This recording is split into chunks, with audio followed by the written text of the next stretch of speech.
Muy bien, muy buenas noches, mis queridos amigos, muy buenas noches, mis queridos pacientes. Soy el doctor Juan Francisco Secarelli, soy odontólogo, educador y periodoncista y soy parte del equipo de Clínica de Encías. Y hoy tenemos una transmisión muy interesante porque vamos a ver una relación que es también muy importante, que es la relación entre las encías, entre los problemas de encías, entre ellos el mal aliento y los problemas del sistema digestivo. Esta es una información muy interesante, muy importante. Ya nosotros sabemos lo que es importante para nuestros pacientes y recibir información, y esta información puede ser de gran valor. Para ello hemos invitado al doctor Elías San Vicente, quien es un Hola, médico. ¿Cómo estás, Elías? Es un médico gastroenterólogo, por lo cual nos va a poder resolver muchas, pero muchas inquietudes. ¿Cómo estás, Elías? hola, buenas noches, saludándolos desde aquí de la Ciudad de México, ¿eh? Muy bien, Elías nos saluda desde México, así que va a ser un live muy especial porque tenemos un invitado internacional. Elías, te cuento un poco. Mi especialidad trabaja muchas veces con médicos de tu especialidad, ya que uno de los grandes problemas que nosotros tratamos de resolver en el día a día son los problemas del mal aliento. Bien. Dentro de los problemas del mal aliento, nosotros como odontólogos manejamos una pequeña clasificación en la cual nos dice que cuando detectamos un mal aliento, generalmente entre el 80-90% de los casos tiene algún origen de tipo bucal. Así que terminamos buscando algún factor que esté en la boca, ya sea sarro, la placa bacteriana, ya sea de pronto alguna curación en mal estado, de pronto alguna caries, de pronto algún defecto, deformación o algún tipo de problema que nos dé una sospecha. Sin embargo, también hay un porcentaje interesante, un 15-20%, de condiciones que pueden ser producto de un trastorno de la ansiedad, por ejemplo, Sí. halitosis, que es una alteración de un trastorno de la percepción, de la ansiedad. Incluso hablamos de alitofobia, ¿bien? Una fobia irracional, un pensamiento irracional para tener mal aliento. Sin embargo, también hay condiciones que se dan en otras partes del organismo, del cuerpo, que se relacionan con la cavidad bucal, como sobre todo es el sistema respiratorio y el sistema digestivo. Bien, creo que todos en la escuela o en la primaria o en el colegio hemos aprendido que la boca es ese primer punto de todo este sistema o proceso digestivo. Bien, así que solemos nuestras especialidades realmente trabajar en equipo, porque no siempre las respuestas van a estar en la boca. Desde el punto de vista de tu especialidad, cuéntame, ¿hay problemas que realmente pueden pertenecer al sistema digestivo? Pero cuando hablamos del sistema digestivo, antes de pasar a esa pregunta, cuando hablamos del sistema digestivo, ¿nos estamos refiriendo solamente al estómago? ¿Qué componentes tenemos ahí que de pronto nos pueden llevar a una sospecha de algún problema dentro de esta área que tú manejas? Cuéntanos, por favor. Bueno, para cuando nosotros encontramos ese problema, que como bien mencionas, Juan Francisco, nos lo refieren varias veces porque ya descartaban problemas a nivel de cavidad oral, ¿no? Entonces, lo primero que tenemos que checar nosotros es que lo más cercano al tracto digestivo antes de llegar al estómago, pues es el esófago, por ejemplo. Y después las causas que pueden venir directamente del estómago. Entonces, si nos vamos por orden de frecuencia, que son cosas que pueden ser bastante frecuentes, una es la enfermedad por reflujo, que no es una presentación típica de nada más la litosis como tal de la enfermedad por reflujo, pero en algunos casos sí se llega a dejar el tratamiento para mejorar esta condición y se quita el problema. Bajando un poco más al estómago, y que es una condición también bastante frecuente en ambos países, está la infección por Helicobacter pylori. Aunque la infección por Helicobacter pylori, dentro de lo que cabe, como es tan extensa en nuestros países, los grados de infección son muy amplios, casi no se le atribuye este detalle. Pero, por ejemplo, si tú usas literatura internacional, por ejemplo, yo me baso en un libro alemán de gastroenterología, que trae un capítulo, aunque es de gastroenterología dedicado al mal aliento, lo mencionan, ¿no? Inmediatamente. Infección por Helicobacter pylori puede causarte mal aliento. Y esto, digamos que de nuestro lado, de nuestros países, como es tan frecuente la infección, puede a veces ser un poquito controversial pero también puede llegar a pasar que dando tratamiento de erradicación, que nosotros le decimos, también muchas veces llega a eliminarse el problema. Y cosas que son poco frecuentes, también puede llegar a pasar en nuestro tracto digestivo, que pueden llegar a darnos también mal aliento, y eso sin contar también las variedades de afecciones sistémicas que nosotros, como bien mencionas, eliminamos a través del pulmón y finalmente lo exhalamos. Ujú. Elías, de pronto cuando tú empiezas a tocar el tema de Helicobacter pylori, ¿estamos hablando de la gastritis necesariamente o no necesariamente hablamos de una gastritis? Ahí no necesariamente hablamos de una gastritis, pero sí de la infección persistente de esta bacteria, que muchas veces se asocia a gastritis. O sea, la bacteria como tal inflama la mucosa que recubre el estómago y viene este proceso de gastritis que finalmente para nosotros lo interpretamos cuando ya revisamos al paciente en algo que nosotros le decimos dispepsia.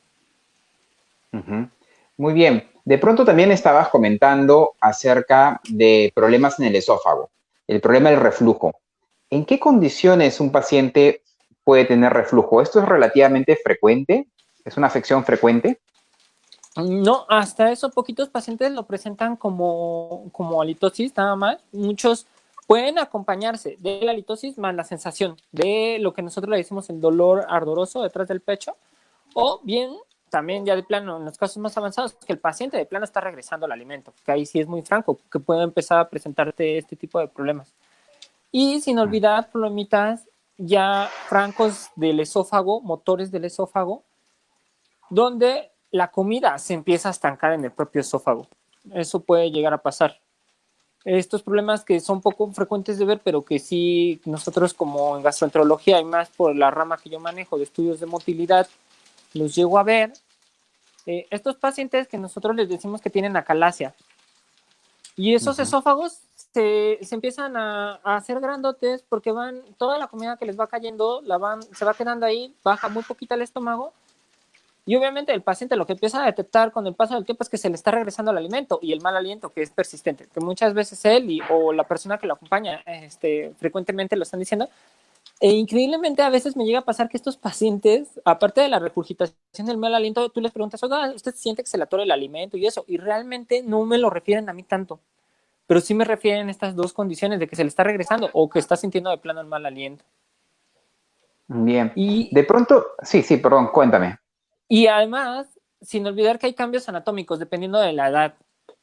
Por ejemplo, en especial los hombres ya más de 60, 70 años llegan a tener la presencia de cavidades que no deberían existir en el esófago. Normalmente algo que nosotros le decimos divertículo de Senker. El divertículo de Senker es raro, pero es muy característico que suceda que el paciente, yo lo sé muy bien por un caso de alguna vez que me lo refiere un colega a mí, que me dice, bueno, yo ya le hice le detecté reflujo, se llegó precisamente por mal aliento, le detectaron reflujo y lo funduplicaron y dijeron, ya, ahí debe terminar el problema. Y yo, sorpresa, el paciente llega y dice, nuevamente tengo el problema de mal aliento. Si ya no tiene reflujo, ¿qué está pasando ahí? Yo cuando revisé al paciente, hubo ciertos detalles en el interrogatorio que a mí me dijo y por la edad, yo dije, este paciente debe tener este problema de un divertículo de Senker. Y es que el problema es que en el divertículo de Senker se crea un pequeño espacio que no debería existir y la comida, cuando empieza a pasar el paciente la comida, ahí se queda atorada, no baja. Esa comida se queda ahí atorada, pueden pasar horas y horas, y obviamente lo que empezaba a referir el paciente es que la esposa en especial era la que más se quejaba, y dice, es que a este hombre no se le quiere quitar el mal aliento. Y Ok. ya le hicieron cirugía para reflujo, ya lo mandé con 2 odontólogos, ya le han revisado el cirujano maxilofacial, todo el mundo, y no se le quiere quitar. Finalmente yo ese día, simplemente por el interrogatorio, ya por la experiencia de los centros donde he estado, digo, pues debe tener un Senker, lo reviso, y ahí estaba la bolsita. Muchas veces son cositas que no son tan comunes, pero sí que hay que tener en mente porque pueden causar esto de que el paciente ya había hasta ido con un primer gastroenterólogo y un cirujano digestivo y el problema ahí persistía. Elías, ¿qué hay de, por ejemplo, los pacientes que son intolerantes a la lactosa? Bien. Hasta eso, ¿Hay algo sobre eso? de los pacientes que tienen la intolerancia a la lactosa, es poquito probable que te puedan dar problema de mal aliento. porque la forma en la que se fermenta a la hora de que ya el azúcar no se puede fermentar directamente, no se puede cortar en nuestro intestino por la falta de la enzima, de la lactasa, ellos casi no dan esos problemas, aunque hay otro tipo de azúcares que sí pueden llegar a dar problemita a la hora de cómo se fermentan, en especial en colon, que es donde más cantidad de bacterias tenemos nosotros, porque no solamente es la lactosa, hay una buena cantidad de azúcares que nosotros no absorbemos, pero que las bacterias que viven adentro de nosotros sí absorben. Y que ellas, obviamente, en su proceso de convertir ya su energía, cortan, producen gas y producen cierto tipo de desechos como hidrógeno o hasta a veces algo muy parecido a sulfuro, que obviamente que cuando lo empezamos que alguien diría, bueno, si están hasta el colon, ¿cómo lo logran? Bueno, eso pasa a la sangre, a vía sistémica, y obviamente finalmente llega a pulmón y lo terminamos exhalando, ese sulfuro o ese hidrógeno. Entonces, por ejemplo, en cierto tipo de dietas altas en ácidos grasos, estas dietas keto que también son bastante usadas para algunas cosillas, puede ser que en ocasiones ya me ha llegado a pasar que hay pacientitos que me llegan y me dicen, oiga, es que a partir de que empecé a hacer la dieta me empezó a pasar esto y ya me revisaron y no tengo nada acá bien. Bueno, los ácidos grasos que estás cortando adentro, que las bacterias están cortando, se están pasando a tu pulmón en forma de alguno de estos productos y tú lo estás exhalando. Entonces también ahí entra también en juego este tipo de metabolismo que adentro de nosotros juegan las bacterias. Bien, y esto puede ser probablemente más común de lo que nosotros pensamos. ¿Este tipo de metabolismo y estas alteraciones son propias de alguna edad o pueden darse en cualquier edad? No, hasta eso, para que vean, nosotros como adultos, bueno, bien poquitos mantenemos la persistencia de la enzima lactasa, por ejemplo, en la minoría. Entonces eso convierte a la mayoría de nosotros con insuficiencias de lactasa. Y los otros tipos de azúcares que nosotros no podemos absorber, pues eso sí es prácticamente para todos los humanos. Entonces, ese equilibrio de las bacterias que viven adentro de nosotros y que ellas sí se encargan de alimentarse de esas azúcares que nosotros no podemos absorber, pues no tiene como predominio de edad. Puede ser que en niños y en extremos de la edad, es decir, los más viejitos, por la cantidad de bacterias que ellos tienen, que son mucho menos, puede ser que esto dé mucho menos problema. Pero para la mayoría de la gente, mientras no tenga ciertas enfermedades sistémicas que afecten mucho a estas bacterias adentro, puede ser bastante general, porque eso es funcionamiento del día a día. Bien, definitivamente cuando nuestros pacientes son relativamente jóvenes, entre 25 y 45 años, muchas veces el mal aliento termina siendo muy importante porque afecta a nuestro día a día, afecta a nuestras relaciones sociales, puede afectar la autoestima. ¿Bien? En este grupo de edad, de 25 a 45 años, ¿hay alguna afección de orden gástrico que sea más frecuente?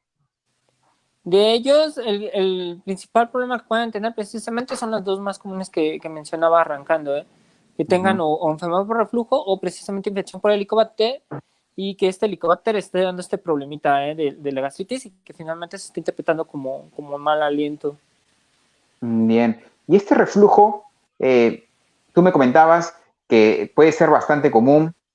¿Tiene alguna etiología muy exacta? ¿Por qué se podría estar dando?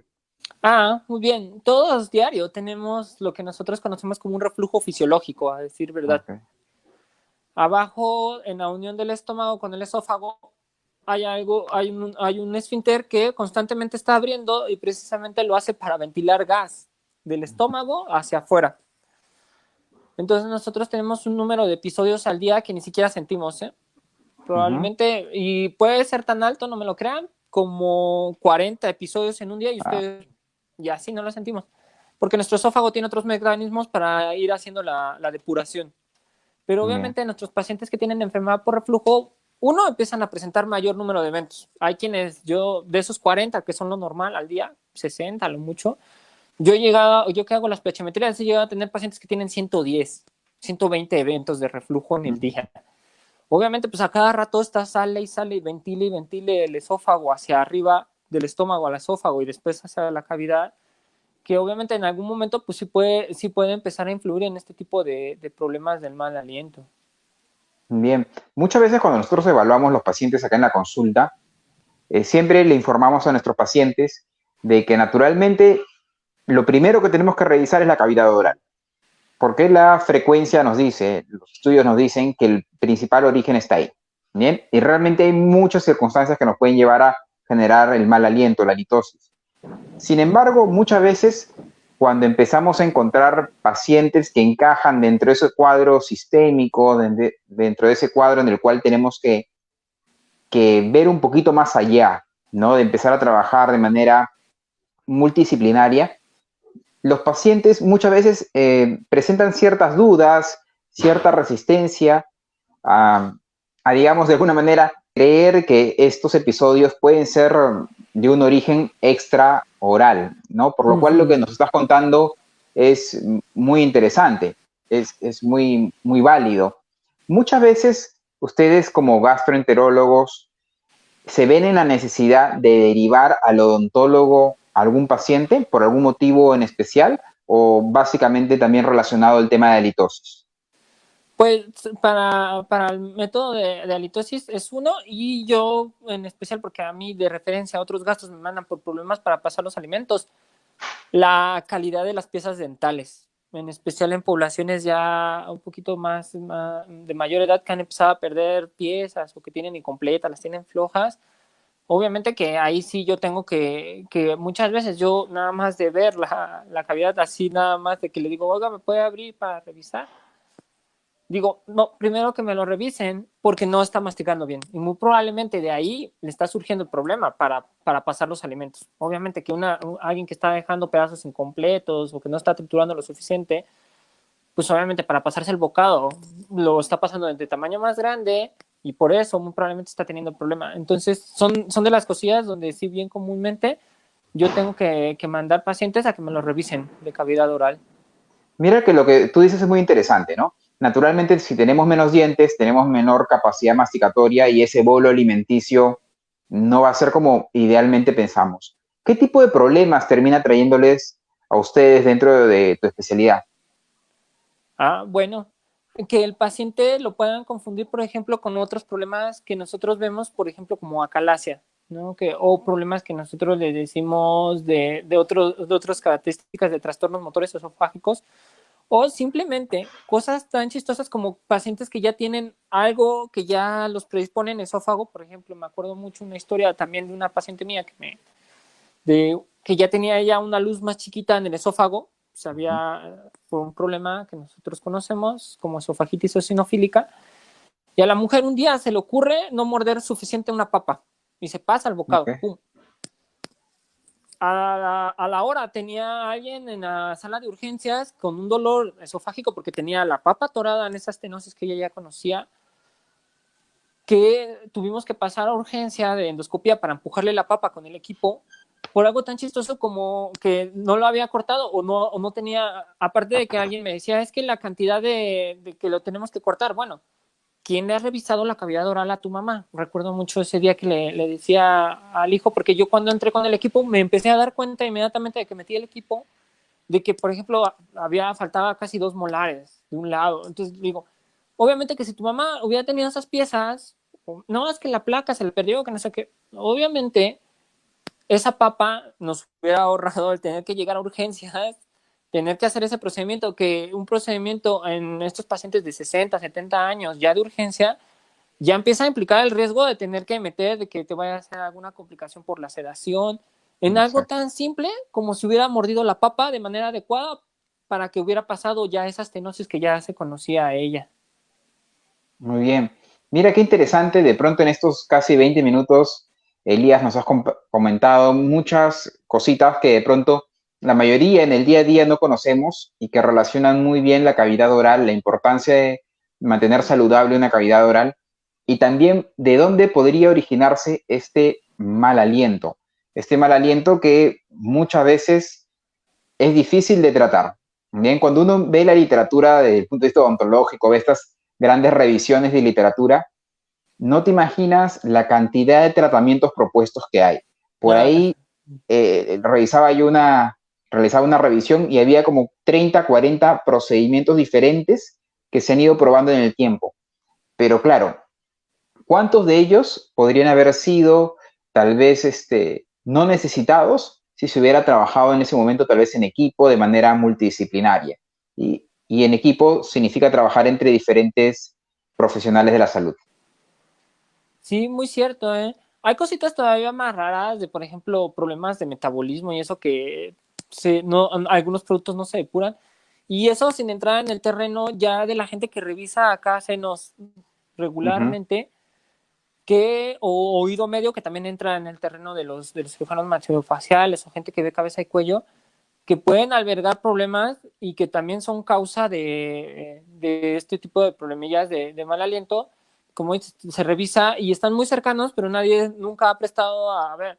Muchas veces, yo creo que tú ya a veces estás acostumbrado, que estás escuchando al paciente y dices, bueno, este hombre trae una sinusitis bien puesta, ¿no? Claro. Y obviamente desde ahí arrancas donde dices, oiga, se ha revisado esa parte, no, que aquí, que allá. Esas sinusitis crónicas que pueden estar ahí, o cosillas más raras como tumores de oído medio, cosillas así, o de tuba faringo timpánica, cositas así, que sí son muy raras, pero que si tú le prestas atención dices, bueno, ¿y esta cosa por qué? Oiga, es que disminuyó mi audición, o siento a cada rato el oído tapado. Son cositas que yo me eduqué, por ejemplo, para hacer endoscopía en un hospital de oncología, acá en el país. Ujú. Entonces, ya directamente me enseñaron a mí a revisar ya lo que era faringe y laringe, y muchas veces me daba cuenta de estos tumores que habían empezado así, como esos problemas de que nadie detectaba, que por qué la persistencia del mal aliento, y eran tumorcillos que sí es bien característico cuando un tumorcito, por eso dicen que hasta los perros pueden detectar el cáncer, porque es muy cierto, es muy obvio el olorcito que empieza a desprender, y no se diga para un animalito de estos que tiene todavía más fino su olfato, pues a fuerzas que lo siente. Desde el punto de vista de tu especialidad y ya con tu experiencia, ¿cómo tú aconsejarías que sea esa secuencia de evaluación, ¿no? Primero pasando por el odontólogo, de ahí a qué otra especialidad médica piensas tú que sería importante que pase, tal vez antes o después de tu área. Yo consideraría que antes de mi área, que sí se revisaba por alguien de otorrinolaringología o un cirujano de cabeza y cuello. Después de que ya se revisó de manera correcta la cavidad oral, yo sí considero que es necesario que se complemente. A menos que ellos hayan detectado ya desde la primera vez, en las primeras visitas de cavidad oral, que sí puede ser que sea algo muy, muy frecuente de acá o de la pancita, tal vez, pero, y es lo recomendado, yo de la literatura que también he llegado a revisar, pues sí, recomiendan que el siguiente paso, pues que lo revise alguien de estas dos áreas que se encarga de ver como cabeza y cuello, para que se descarte alguno de estos problemas, precisamente. Muy bien, Elías, creo que hoy día hemos compartido varias cosas, cosas muy interesantes que seguramente muchos pacientes y muchas personas que nos ven desde el otro lado se van a llevar a casa y que va a ser muy interesante porque más de uno va a descubrir que tiene algún problema. Elías, tus comentarios finales para ir terminando. Bueno, que como mencionas, el abordaje en equipo para evitar que el paciente peregrine. Por ejemplo, ese caso del pacientito con Senker, que les digo es algo raro, pero se aventó dos odontólogos, creo que alguien de otorrino, el cirujano, otro gastroenterólogo. Son cosillas que muchas veces, tal vez si hubiera habido más comunicación entre ese equipo, muchas veces se elimina. Entonces es valiosísimo. Y que no se les olvide que pueden haber condiciones dentro de estómago y esófago que son relativamente frecuentes, porque para nosotros esa gastritis y reflujo Sí, muy está frecuente. en nuestro top 5 de consulta diaria. Entonces no es algo así como, ay, qué raro esa cosa. O sea, no, realmente puede estarles provocando este tipo de problemas, y tan fácil como dejar un tratamiento que tampoco es eterno, 8 semanas, 12 semanas, y muchas veces con eso ya está resuelta la situación. Muy bien, muy bien. Ya para despedirme, me despido de nuestros pacientes, de mis amigos que están por acá, seguramente escuchando la transmisión. Espero que esta información haya sido de valor. Si ha sido así, por favor no dejes de compartirla. Estoy seguro que puede ser de valor para un amigo, para un vecino, tal vez tu pareja o alguien que está por ahí. Recordemos que un paciente informado es un paciente sano. Nos despedimos, Elías. Muchas gracias. Hasta luego. Hasta luego, buenas noches. Buenas noches.